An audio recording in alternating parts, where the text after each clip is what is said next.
Ghaghra recipe Gujarat, Rajasthan, north சைடில் ரொம்ப ஃபேமஸான ஒரு ஸ்நாக்ஸ். ஆயில் கம்மியாக வீட்டில் உள்ள பொருட்களை வச்சு பண்ணுற ஒரு கிறிஸ்பியான டேஸ்டியான ஸ்நாக்ஸ் ரெசிபி. இதை 10 to 15 டேஸ்க்கு நீங்கள் ஸ்டோர் பண்ணி யூஸ் பண்ணலாம். இது நிறைய ஃப்ளேவரில் பண்ணுவாங்க. பானிபூரி காக்ரா, மசாலா காக்ரா, புதினா காக்ரா நிறைய ஃப்ளேவர்ஸில் பண்ணுவாங்க. நான் இன்றைக்கி பண்ண போகிறது மேத்தி காக்ரா. வெந்தயக்கீரை காஞ்சது இருக்கு இல்லையா, அதை யூஸ் பண்ணி பண்ண போகிறோம்.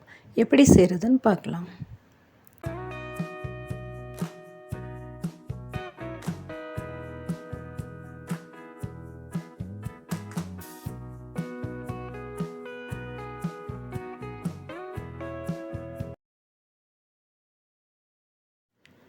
இதுக்கு ஒரு பவுலில் 2 கப் கோதுமை மாவு எடுத்திருக்கேன். அதுக்கு தேவையான சால்ட் சேர்த்துக்கோங்க. 1 ஸ்பூன் ஜீரகம், 1 ஸ்பூன் ஓமம், 2 ஸ்பூன் எள்ளு,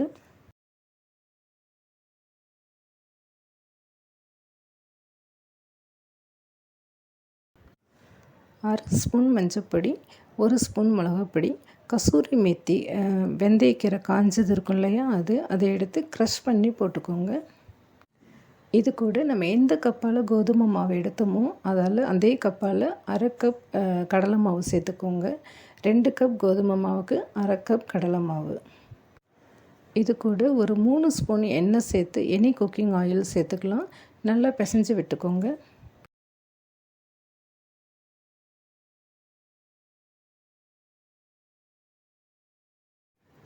நல்லா மிக்ஸ் பண்ணிக்கோங்க. மாவை எடுத்து நம்ம இப்படி பிடிச்சி பார்த்தோம்னா பிடிக்க வரணும். அப்படி இல்லைனாக்கா இன்னும் கொஞ்சம் எண்ணெய் சேர்த்து நல்லா மிக்ஸ் பண்ணிக்கோங்க. இப்போது இதில் கொஞ்சம் கொஞ்சமாக தண்ணி சேர்த்து சப்பாத்தி மாவுக்கு பிசைகிறத விட இன்னும் கொஞ்சம் அழுத்தமாக பிசையணும்.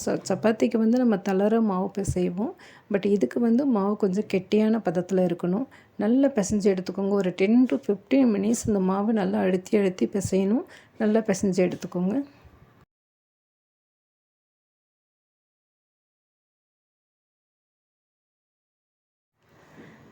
இது கூட 1 ஸ்பூன் எண்ணெய் சேர்த்து நல்லா பிசைஞ்சு எடுத்துக்கோங்க.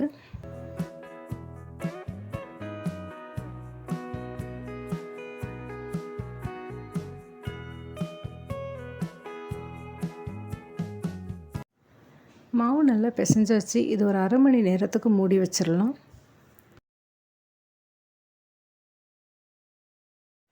மாவு நல்லா ஊறிடுச்சு. இதை தொட்டு பார்த்தாலே தெரியும், நல்லா சாஃப்டாக இருக்கும். இன்னொரு வாட்டி இதை நல்லா பிசைஞ்சு எடுத்துக்கலாம். இது லெமன் சைஸுக்கு சின்ன சின்ன உருண்டைங்களாக உருட்டி எடுத்துக்கலாம்.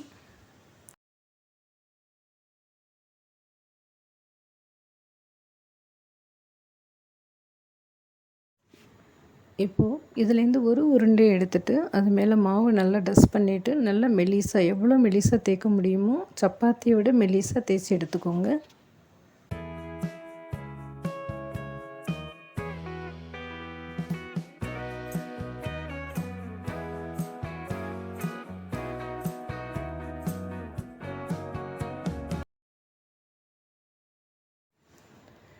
இது இந்த மாதிரி ஒரு மூடியை வச்சு ஒரு ரவுண்ட் ஷேப்புக்கு நம்ம கட் பண்ணி எடுத்துக்கலாம். இப்போ பார்த்தீங்கன்னா தெரியும் நான் எவ்வளோ மெலிசாக தேய்ச்சிருக்கேன்ட்டு.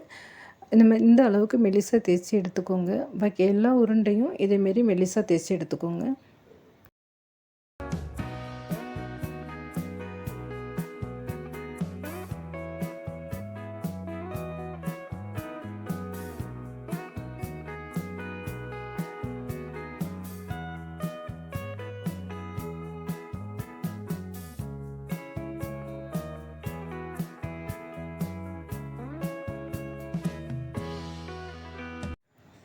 எல்லா காக்கராவும் ரெடி ஆகிடுச்சு. இப்போ ஒரு பேன் இல்லை தோசைக்கல் எடுத்துகிட்டு நல்லா சூடானதுக்கப்புறமா காக்கராவை அதில் சேர்த்துக்கலாம்.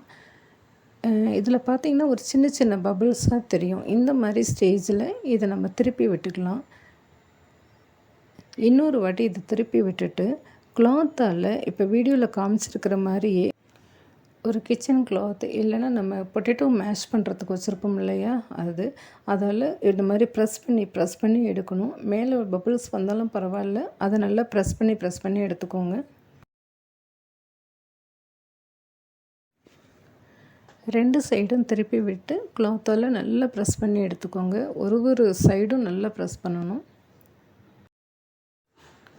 நம்ம அதை திருப்பி போட்டு நல்லா ப்ரெஸ் பண்ணும்போது நமக்கே தெரியும் அது கொஞ்சம் கொஞ்சமாக கிறிஸ்பி ஆகிட்டே வரும். நல்லா திருப்பி திருப்பி விட்டுட்டு நல்லா ப்ரெஸ் பண்ணி எடுத்துக்கோங்க.